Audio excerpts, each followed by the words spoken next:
En los últimos tiempos, las relaciones entre el Estado y la Iglesia han sido francamente tensas.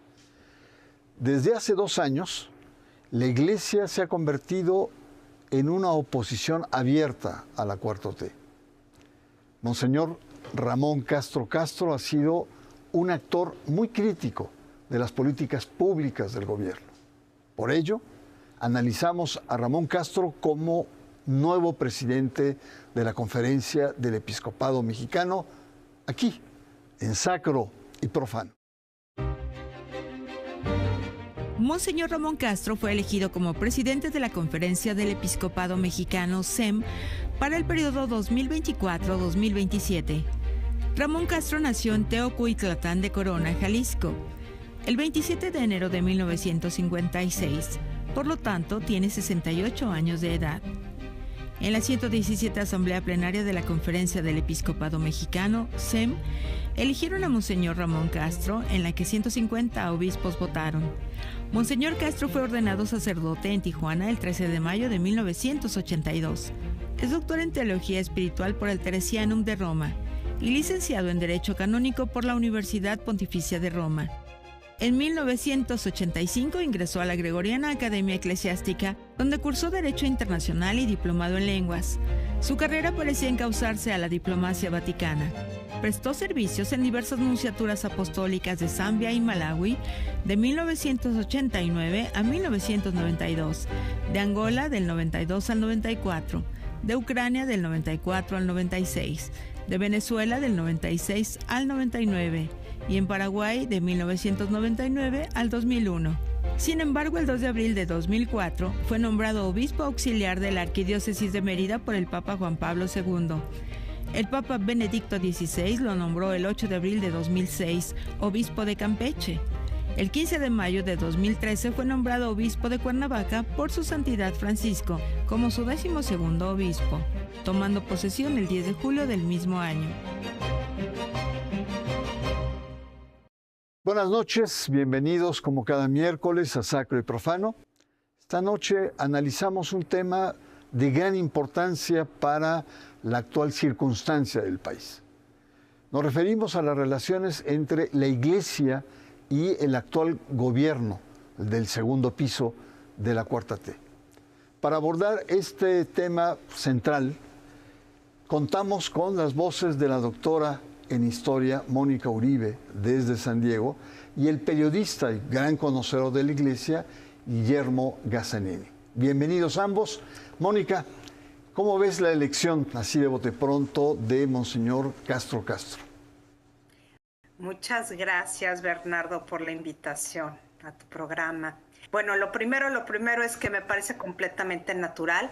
En estos momentos no se ven perfiles fuertes dentro del episcopado que puedan ocupar esa posición. Creo que la elección de Monseñor Castro y Castro era completamente natural, que brinda continuidad, porque en realidad Monseñor Cabrera le dejó mucha responsabilidad durante los últimos 6 años a Monseñor Castro.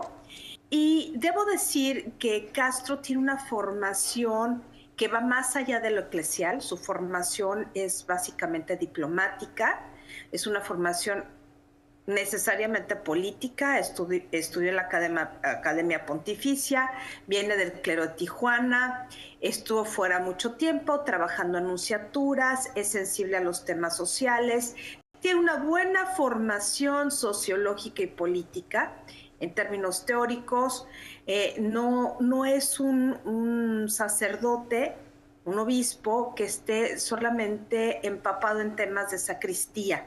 Tiene bastante mundo político y mundo social. Entonces, me parece natural y creo que es el hombre indicado desde la perspectiva institucional de la Iglesia para conducir a la Conferencia del Episcopado durante los próximos 3 años, que lo más probable es que sean 6.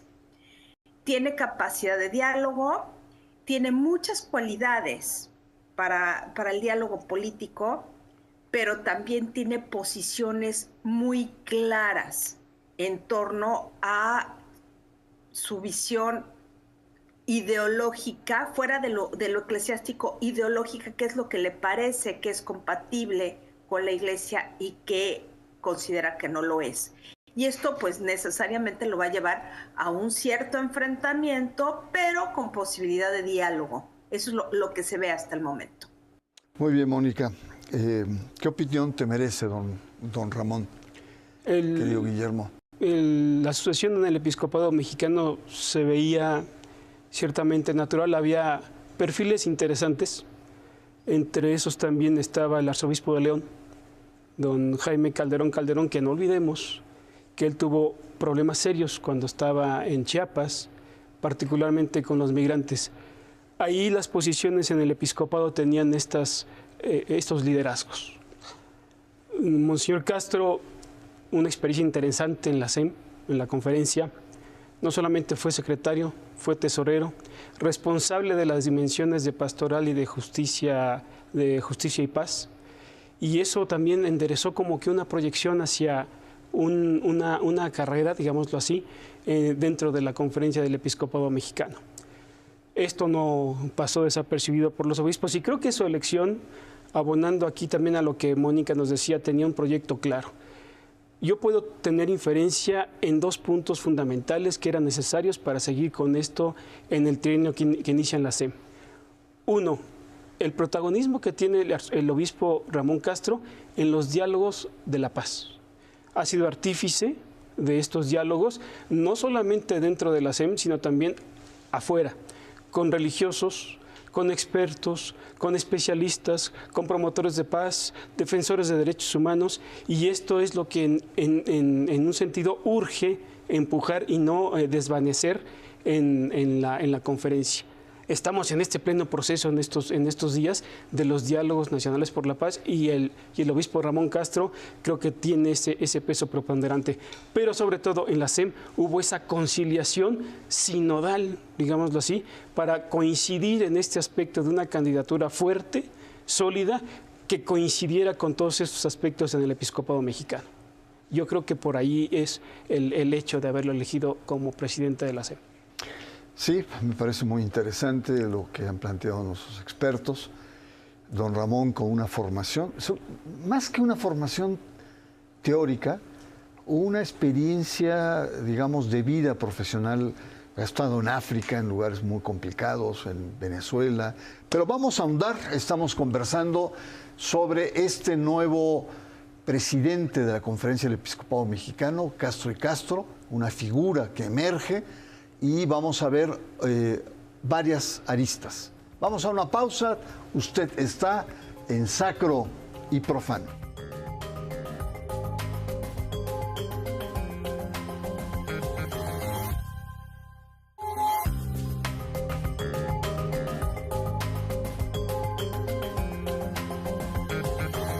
Don Ramón Castro, nuevo presidente de los obispos de la Conferencia del Episcopado Mexicano, un personaje fuerte, y lo interesante es las consecuencias que tiene.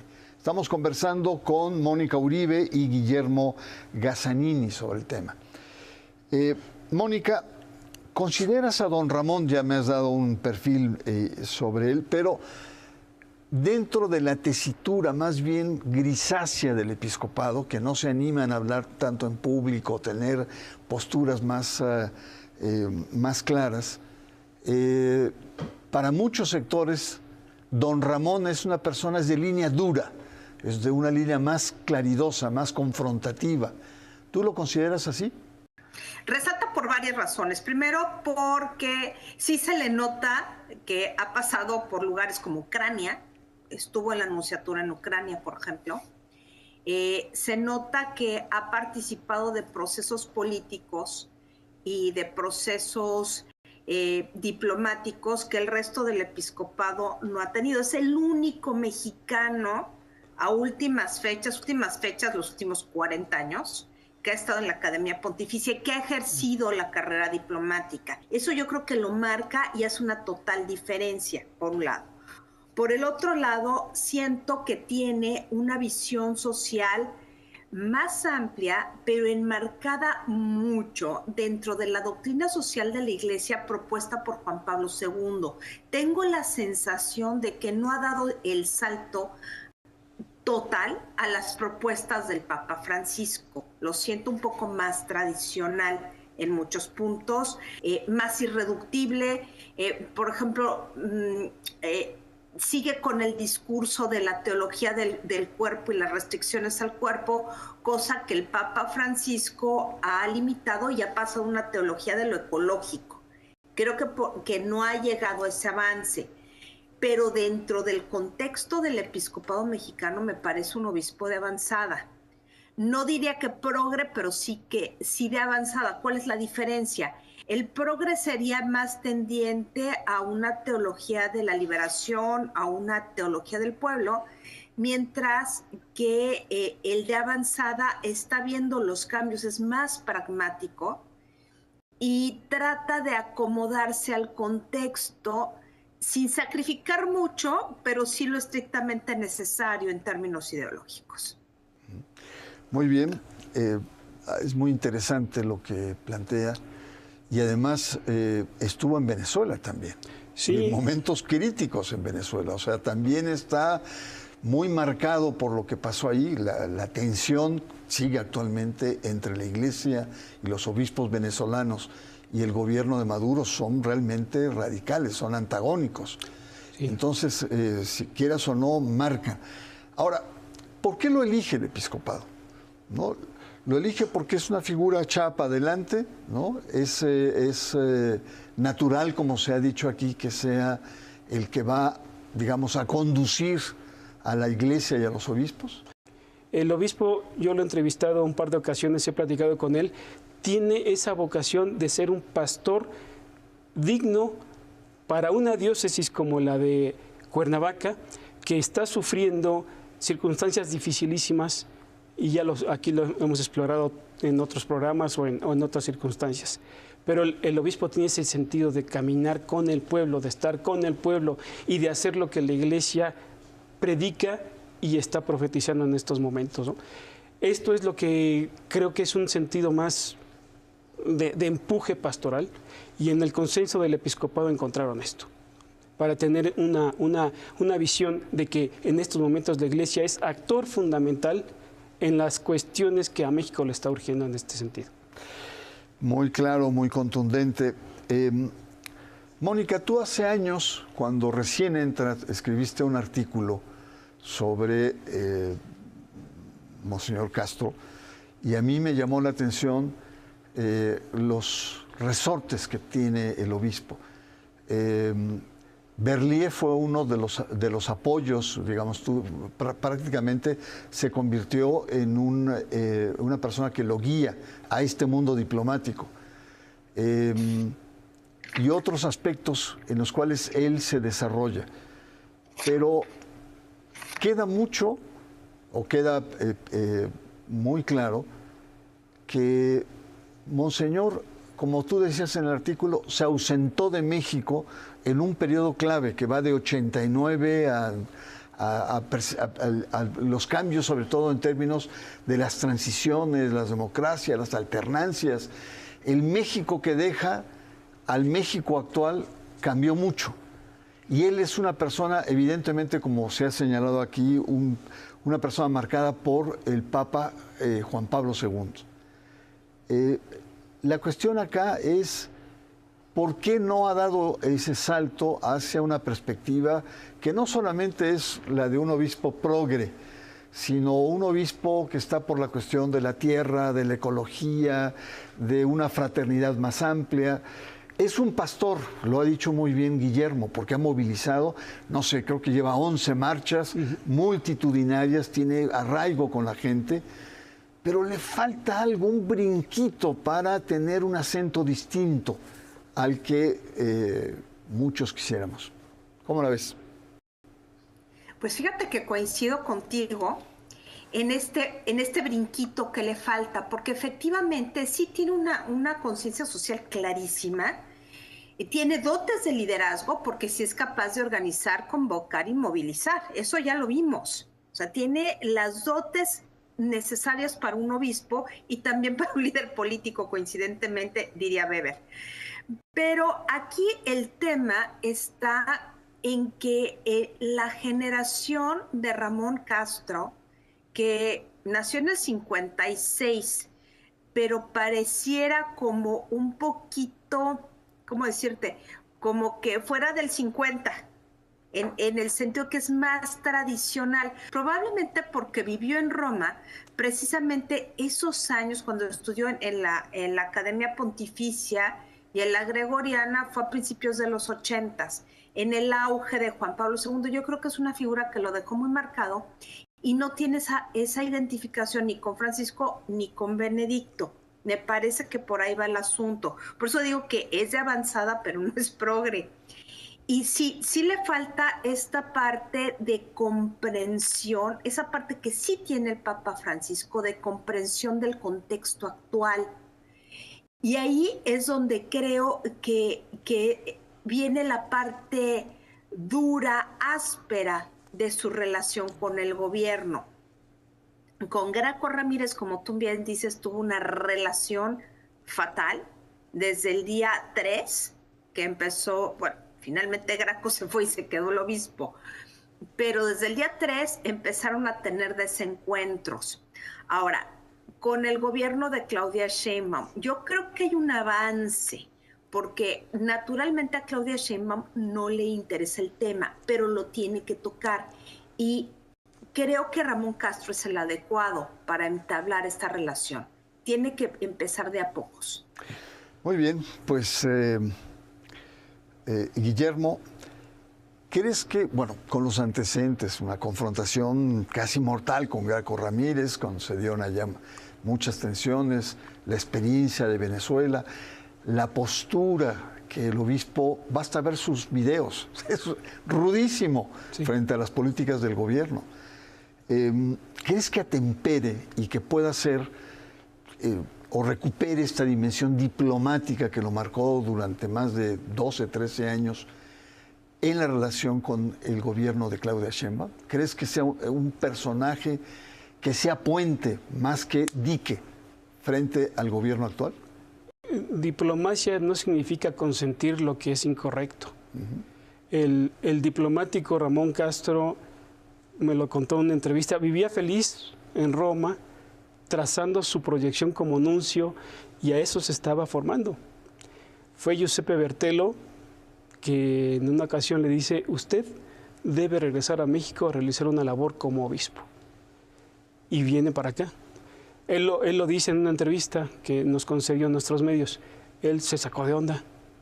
Su situación... Iba para nuncio. Iba para ser nuncio. Su proyección era ser nuncio en alguna nunciatura perdida, así como tenemos 2 nuncios actualmente mexicanos en diversas partes del mundo. Pero él estaba formado para eso. Cuando Giuseppe Bertelo le dice: véngase para acá, llega como auxiliar de Yucatán con Emilio Berlier y después pasa a Campeche. Pero, como te decía Bernardo, el ser diplomático no implica que tenga concesiones y dé lo políticamente correcto. El diplomático sabe anunciar y denunciar, ¿sí? Y don Ramón Castro, como yo percibo, tiene esta cualidad de trabar puentes con quienes también así lo propician. Mónica decía, la comprensión del contexto actual, como lo dice del Papa Francisco, creo que don Ramón lo tiene. Y es un obispo también que en estos momentos está impulsando lo que tenemos en la Iglesia como sinodalidad, que es precisamente lo que el Papa Francisco nos exige a todos en la Iglesia Católica. No olvidemos otra cosa, fue en el contexto del episcopado cuando el Papa Francisco también así lo nombra obispo de Cuernavaca.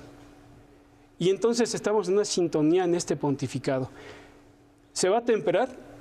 Se tendrá que atemperar en lo que la Iglesia necesite, ciertamente, pero yo espero, y sinceramente lo digo, y ojalá lo vea el obispo Ramón Castro, tenga esta actitud de ser propositivo y también un pastor que anuncie y denuncie, que es lo que esperamos también en esta presidencia.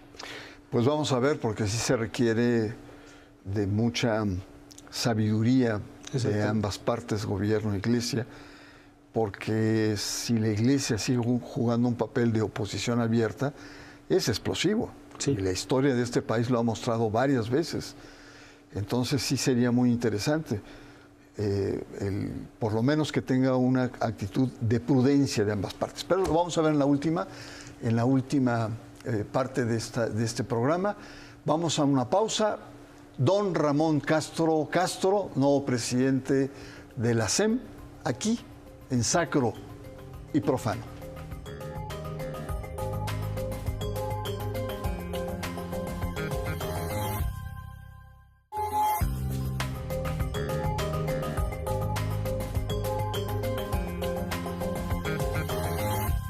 Llegamos a nuestro último bloque. Nuestro tema es Monseñor Ramón Castro y las relaciones entre la Iglesia y el Estado. Y por supuesto, de antemano agradezco la presencia de Mónica Uribe, que está en San Diego y que además madrugó para poder conversar con nosotros hoy, y a Guillermo Gazzanini. Nuestro último bloque conclusivo. Mónica, ¿cómo ves, qué panorama ves después de una reunión prometedora que hubo en la última asamblea entre la presidenta Claudia Sheinbaum y los obispos? Bueno, la reunión entre la presidenta Sheinbaum y la Conferencia del Episcopado fue una reunión en donde las posiciones quedaron claras, y lo que más me gustó es que hay una diferencia con respecto al sexenio anterior. Es decir, la presidenta no pretende instrumentalizar a la Iglesia. Eso es un hecho, es muy laicista, está muy por la separación Iglesia-Estado, y eso le conviene a las dos instituciones, pero por default. Eso me parece ya un inicio bastante ventajoso. De ahí a que la relación sea tersa, bueno, hay diferencias, pero por lo menos ya hay una diferenciación en donde el gobierno no pretende asumir un discurso religioso, y eso ya es un gran avance. Creo que el obispo Castro fue una buena elección, tiene la experiencia suficiente, va a poner los puntos sobre las IES, va a ser sumamente claro, y es mejor tener una relación con actores cuyo proyecto es claro, contundente y no están escondiendo absolutamente nada. Y por el lado del gobierno me parece que no hay un expertise particular sobre el tema, pero irán aprendiendo en la marcha. No, creo que no va a haber otra situación. No prevé un conflicto abierto, sí roces en temas muy específicos, pero vamos a ver qué pasa. Gracias, Mónica, y muchas gracias por tu presencia aquí en Sacro y Profano. Pues parece ser que en esa reunión, Guillermo, lo que se planteó fue la política de seguridad, el tema de la paz como un aspecto muy importante, el tema de migración como, digamos, ejes de un futuro diálogo. ¿Cómo ves esta situación? ¿Cómo ves? Has dicho que, bueno, pues se atempera, la perspectiva diplomática no es como hay que reconocerlo, como en otros gobiernos, el gobierno de Fox, el gobierno de Calderón, ahí la Iglesia fue excesivamente prudente e incluso colaboradora con esos gobiernos. Sí. Ahora la cuestión es distinta. Entonces, la disyuntiva es, ¿la Iglesia va a mantener esa postura crítica de oposición o esta reunión nos abre puertas a que haya un mayor entendimiento entre ambas instituciones? Yo espero que la relación sea crítica y de colaboración. Estamos en una situación de sociedades laicas donde la Iglesia no puede ser ignorada. El papel de la Iglesia, de los obispos en cualquier parte del país y de los sacerdotes, los párrocos, es fundamental para la estabilización de la paz en este país en estos momentos. Creo que hay antecedentes positivos, no solamente la reunión de la conferencia con la Presidenta de la República. Previamente a esto ya se dieron pasos con la secretaria de Gobernación, con la nueva encargada de asuntos religiosos. El secretario de la conferencia en ese momento, el obispo Ramón Castro, se reunió con ella. Y también el antiguo presidente de la SEM, don Rogelio Cabrera.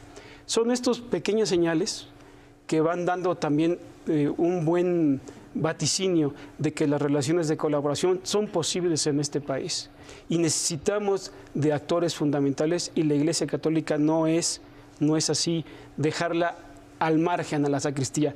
Se acabó esos dichos de que usted cállese, usted nada más lo espiritual y reducido a la sacristía. Pero eso es lo que marca la Constitución, mi querido Guillermo. La Constitución acota de manera, yo entiendo muy bien, los obispos hablan de libertad, que nadie puede, pero también hay un elemento ahí que hay que actualizar, y es que tenemos una legislación excesivamente ruda frente a estos planteamientos modernos, por así decirlo, de la Iglesia. Estamos hablando de una legislación que ya tiene más de 30 años. Hay que revisar, hay que ver qué es en lo posible lo que podamos mejorar de esta legislación. Y dos cositas más tal vez al interior de la SEM. Don Ramón Castro es un obispo echado para adelante. Creo que la SEM necesita un punto también que debe revisarse. Transparencia, más transparencia. Necesitamos saber qué es lo que hay dentro de la SEM, no solamente en cuestiones de recursos económicos, sino en su actividad pastoral. Y dos, don Ramón Castro también tiene por ahí la obligación tal vez de ir empujando la situación de los pederastas en México. Es algo que está pendiente desde el anterior trienio de don Rogelio Cabrera. Yo creo que es sano para todos nosotros. Y que está señalado él de encubrimiento. Tiene un caso por ahí muy turbulento, pero bueno. De eso hablaremos. Lo dejamos para está otra. Clarificado eso, ¿eh? Pues muchas gracias. Ha sido una conversación muy interesante. Se abren muchas aristas sobre el tema, pero el hecho es que la Iglesia ha dado un paso muy importante y estaremos atentos a esta nueva relación entre gobierno y los obispos mexicanos. Por mi parte, muchas gracias y nos vemos la próxima semana aquí en Sacro y Profano.